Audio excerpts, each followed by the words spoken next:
মুখ্যমন্ত্রী বিজয়নের মেয়ে টি ভিনার বিরুদ্ধে ইডির তৎপরতা দেখে বুলেট ট্রেন ছাড়া আর কোনো মনে আসা সম্ভব নয়। বাপরে বাপ, কি তাড়াহুড়ো, কি দাপট! তবে কিনা দুষ্টু লোকের অভাব নেই, তারা রাজনৈতিক প্রতিহিংসা বলে চিৎকার করছে। আর করবে নাই বা কেন? মুখ্যমন্ত্রীর মেয়ে টি ভিনা কি করেছেন তা তো এখনো প্রমাণিত নয়, কিন্তু দোষী সাব্যস্ত হয়ে জেল খাটছেন যিনি, সেই গুরমিত রাম রহিম সিংকে বারবার প্যারোলে ছেড়ে দেয় কারা? মানেটা কি? বিজেপি পাশে থাকলে নিজের বাড়িতে বসেও জেল খাটা যায়? রাম রহিমকে দেখে সেটাই তো মনে হওয়া স্বাভাবিক, কেননা ফের প্যারোলে মুক্ত ডেরা সচ্চা সওদার প্রধান গুরমিত রাম রহিম সিং।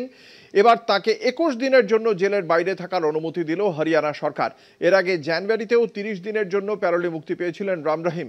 2024 সালের 20 জানুয়ারি থেকে এখনো পর্যন্ত মোট 142 দিন প্যারোলে মুক্তি পেয়ে জেলের বাইরে ছিলেন। 5 বার প্যারোলে তার মুক্তি হয়েছে। 2020 সাল থেকে এখনো পর্যন্ত 13 বার মুক্তি পেয়েছেন এই রাম রহিম।